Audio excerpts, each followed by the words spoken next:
C'est l'agneau qui donne le départ de la course à la sainteté, au moment où il ouvre les sceaux. Apocalypse chapitre 6. L'agneau ouvrit un des 7 sceaux. À ce moment-là, tous, vrais et faux disciples, prennent part à la course. Mais l'agneau met le projecteur sur 4 cavaliers qui sont, en fait, 4 manifestations du mal. L'agneau montre dès le départ ce qui émane de sa nature, le jugement. Mais la question capitale est: qui est cet agneau? C'est pas un animal, c'est sûr. Une personne humaine possédant le caractère de ce petit mouton de moins d'1 an, doux, fragile, tendre, si vulnérable, et malheureusement souvent destiné à la boucherie. Jean le Baptiste l'avait désigné auparavant en voyant Jésus de Nazareth. Voici l'agneau de Dieu qui ôte le péché du monde. Et là, l'esprit humain, charnel, se referme pour ne voir que Jésus, que l'homme Dieu qui, c'est vrai, est l'agneau qui ôte le péché du monde, c'est vrai. Mais une question hante les esprits. Pourquoi le péché demeure après Jésus? Pourquoi, même parmi les croyants chrétiens, le péché abonde et parfois surabonde? Christ a-t-il échoué dans sa mission? Jésus est pourtant si catégorique. Je t'ai glorifié sur la terre, j'ai achevé l'œuvre que tu m'as donnée à faire. Jean 17,4. Verset 11. Père saint, garde en ton nom ceux que tu m'as donnés, afin qu'ils soient un comme nous. Jean 18,9. Je n'ai perdu aucun de ceux que tu m'as donnés. Et nous retrouvons ce même Jean, ce même apôtre, qui se voit plusieurs années après pleurer à chaudes larmes dans sa vision à Patmos, parce qu'il ne trouve personne digne d'ouvrir le livre et de briser les sceaux. Alors la réalité, c'est que la mission de Jésus-Christ ne s'est pas arrêtée à la croix. Elle sera finie, mais quand son corps sera ressuscité avec nous, ses frères. Et je reprends la fin du verset 11 de Jean 17. Jésus priait le Père ainsi, afin qu'il soit un comme nous. Nous devons être un comme lui, Jésus l'est avec le Père, pour que la mission de Jésus-Christ s'arrête. Et aujourd'hui, le sang de l'agneau continue à couler avec ceux qui croient en lui. C'est par le sang que tout est purifié, et Christ a besoin de nous pour continuer son acte purificateur. L'apôtre Pierre en parle au début de sa première épître comme d'un objectif, et avec ces mots-là.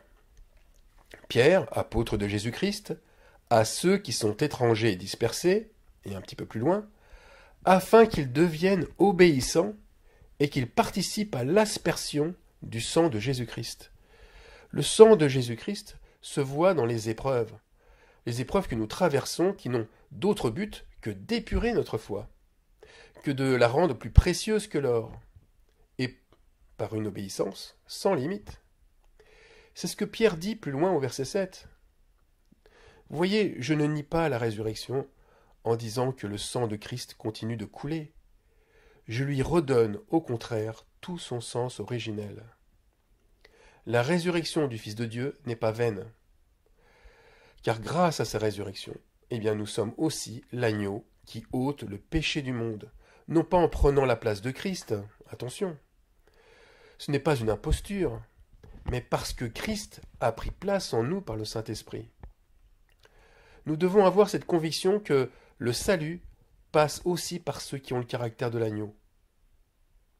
Et il criait d'une voix forte en disant: le salut est à notre Dieu qui est assis sur le trône et à l'agneau. Apocalypse 7, 10. Voyez la mission de Christ, le salut. Il continue à travers ceux qui demeurent en lui, car alors le Père demeurera en eux. C'est une promesse divine que Jésus a annoncée à ses disciples. Mais celui qui dit qu'il demeure en lui doit vivre comme Jésus-Christ lui-même a vécu. 1 Jean 2, 6. Là, je vous ai lu la version Martin. Doit vivre comme Jésus-Christ lui-même a vécu. Ce que dit Jean ici est déjà un terrible jugement. Ce n'est pas d'imiter Jésus, d'imiter l'agneau de Dieu. Il nous dit de vivre comme lui a vécu, à sa manière. Je vous le dis, seul c'est impossible. N'importe quelle religion ou n'importe quel sacrifice ne nous permet pas de vivre comme lui. Ne cherchons pas Christ par nos sens, par nos forces, cela n'amènera qu'une pâle imitation. Je peux par exemple imiter un oiseau en me confondant à lui, au point même de faire douter les autres, mais cela ne fera jamais de moi un oiseau. Eh bien, vivre comme lui a vécu, ce n'est possible que si l'agneau vit en soi. C'est l'agneau en soi qui exerce le jugement. Et comment? L'agneau exerce le jugement car avant de l'ôter, il révèle ce péché. Il met sa lumière sur lui, il le montre pour qu'il soit anéanti, pour qu'il soit brisé, séparé par celui qui aspire profondément à la pureté.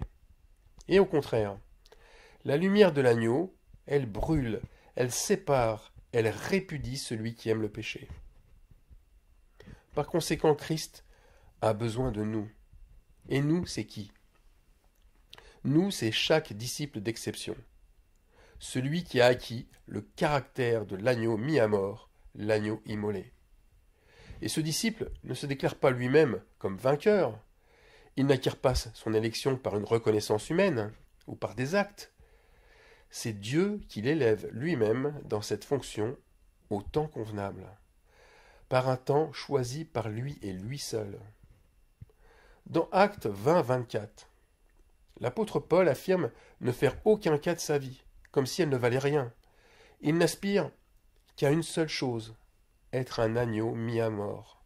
Son seul désir est qu'il accomplisse sa course et son ministère avec joie. Pourtant, regardez ce qui se passe à l'ouverture du premier sceau de l'Apocalypse, au chapitre 6. Tiens, un imitateur du disciple d'exception apparaît. Il choisit, lui, son temps et sa fonction. Parut un cheval blanc. Celui qui le montait avait un arc. Une couronne lui fut donnée, et il partit en vainqueur et pour vaincre. Voyez, lui aussi veut vaincre.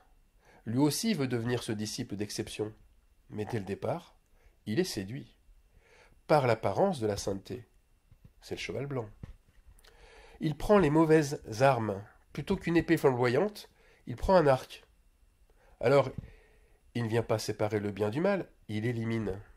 Il tire sur ses ennemis. Plutôt qu'une couronne d'épines en guise de souffrance, on lui donne une couronne royale en guise d'élection. Ça veut dire qu'il est idolâtré. Son orgueil le place en premier. Il se voit vainqueur. Ce cavalier blanc a donc pris, lui aussi, l'aspect d'un agneau. Mais sa nature refait vite surface. Sa nature, regardez, Apocalypse 13, 11. Puis je vis monter de la terre une autre bête qui avait 2 cornes, semblables à celles d'un agneau. Cette personne humaine, qui est semblable à une bête, a bien 2 qualités de l'agneau. 2 cornes, l'humilité et le sacrifice, mais en apparence. Parce que quand on continue la lecture d'Apocalypse 13, 11, et qui parlait comme un dragon. Voilà cette autre bête, qui parlait comme un dragon. Son orgueil le trahit par des mots enflammés. Alors, où est ce disciple d'exception? Où est-il, ce disciple digne d'ouvrir les sceaux et qui ne monte sur aucun cheval, et qui choisirait même plutôt un âne, parce qu'il a le caractère de l'agneau mis à mort? Ne vous trompez pas. Ne vous trompez pas de combat, ce n'est pas celui qui parle comme un dragon et qui semble avoir autorité qui gagne. C'est celui qui perdra sa vie qui la gagnera. Pour être vainqueur, nous devons donner notre vie comme une offrande agréable à Dieu, la mettre sur l'autel et la laisser se consumer, et aussi laisser se consumer ce qui doit l'être. En clair, nous devons accepter la défaite. Oui, la défaite. Comme Jésus a accepté le sort d'un vaincu à la croix. Pire d'ailleurs. Il a accepté le sort d'un brigand, d'un imposteur. Eh bien, nous devons accepter les dernières places, sans convoiter les premières. Nous avons des exemples de disciples qui n'ont pas accepté la défaite. Et quels disciples? Simon-Pierre. Simon-Pierre rogna par 3 fois Jésus. Il ne pouvait pas faire autrement. Sans l'Esprit de Dieu, comment faire pour avoir le caractère de l'agneau mis à mort? Impossible. La chair est trop forte. Elle refuse la défaite. Elle fuit la mise à mort. Et le diable est là, vivant, cherchant la victoire. Dans les faits, Pierre n'était pas encore prêt à ôter le péché du monde.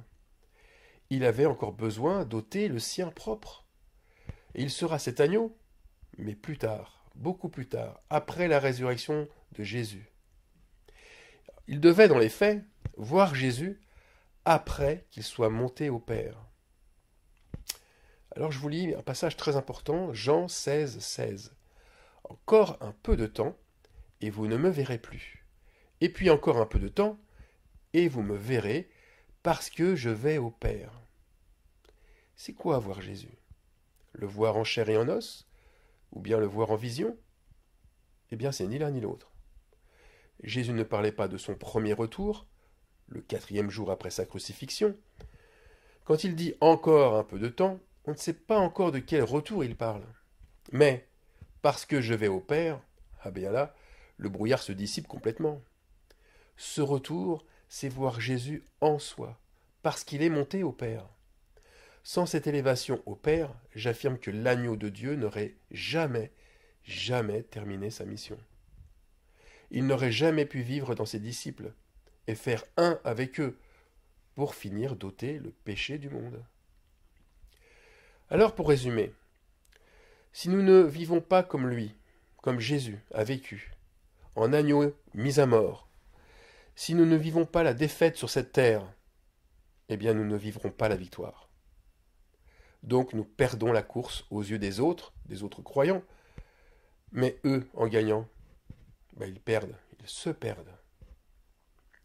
Alors maintenant, la réalité, elle est ténèbres. L'incrédulité a son trône. Et dans les faits, pourquoi est-ce si dur de croire que l'agneau de Dieu n'est pas Jésus-Christ seul? Pourquoi? J'en suis certain. Mon message sera traité de diabolique, et que bien peu le croiront. Ce n'est pas parce que j'annonce quelque chose de nouveau. L'esprit qui règne dans ce monde, c'est pas un esprit de sacrifice, c'est plutôt un esprit qui hait le sacrifice, qui n'aime pas l'humiliation, et qui fuit la justice, qui préfère montrer de fausses œuvres plutôt que de passer par la défaite. On préfère l'image d'un Christ souffrant, d'un Christ abattu, brisé pour nos péchés, pour un but égoïste, afin que nous endossions par sa défaite la victoire, notre victoire, plutôt que vivre la même situation, et devoir endosser le même manteau, la même réputation. Ah, chanter la victoire, proclamer la victoire, c'est tellement plus glorieux pour nous et plus facilitant. Mais la victoire acquise ainsi, elle amène que sur un chemin de perdition. Ce n'est pas le chemin de l'agneau immolé par lequel chacun, individuellement, doit passer. Au fond de nous-mêmes, nous le savons. Nous savons que le prix de l'amour de Dieu est sacrificiel et qu'il ne passe pas par un chemin fait uniquement de pétales de rose. Il nous faudra marcher sur l'eau, dans la tempête, risquer sa vie. Mais voilà, préférons-nous les fables à la vérité? Regardez ce que voit Jean dans Apocalypse 21-22. Je ne vis point de temple dans la ville, car le Seigneur Dieu Tout-Puissant est son temple, ainsi que l'agneau. Eh bien, dans cette lecture, la majorité y voit la fable où Dieu et l'agneau sont deux personnes, dans un ou deux temples différents. C'est comme le Père et le Fils. Ils ne peuvent concevoir que le Fils est dans le Père, comme le Père est dans le Fils. Jésus a pourtant dit « Celui qui me voit a vu le Père », et il n'y avait que Jésus en face d'eux. Ah, ils le diront, c'est vrai, mais ils verront quand même deux entités, deux temples, deux puissances, deux manifestations. C'est plus fort qu'eux, pourquoi? Parce que l'idolâtrie fait que ce qu'ils ont en eux est double, et que l'unité n'est que sur leurs lèvres. Or, l'agneau est dans le temple, et le temple est dans l'agneau. Ils sont confondus, mêlés, épousés. J'ai bien dit épousés. Alors je continue maintenant au verset 23, version Martin. Et la cité n'a pas besoin du soleil ni de la lune pour l'éclairer, car la gloire de Dieu l'a illuminée, et l'agneau est sa lampe. D'autres versions disent l'agneau est son flambeau. Comprenez bien ici que le disciple d'exception est l'agneau, et que la gloire de Dieu l'illumine, et qu'il n'a besoin de rien d'autre pour illuminer l'endroit où il se trouve, car il a en lui les 7 yeux de Dieu, qui sont les 7 lampes du chandelier de Dieu, les 7 tonnerres. Il est le chiffre 7 incarné. Tout se tient et tout s'imbrique. Sommes-nous le temple de Dieu? Si oui, alors Dieu n'a de représentation qu'à travers l'agneau. L'agneau, c'est Dieu, et Dieu, c'est l'agneau. Rajoutez quelque chose, et le masque tombera. Le mensonge montrera son vrai visage. Amen.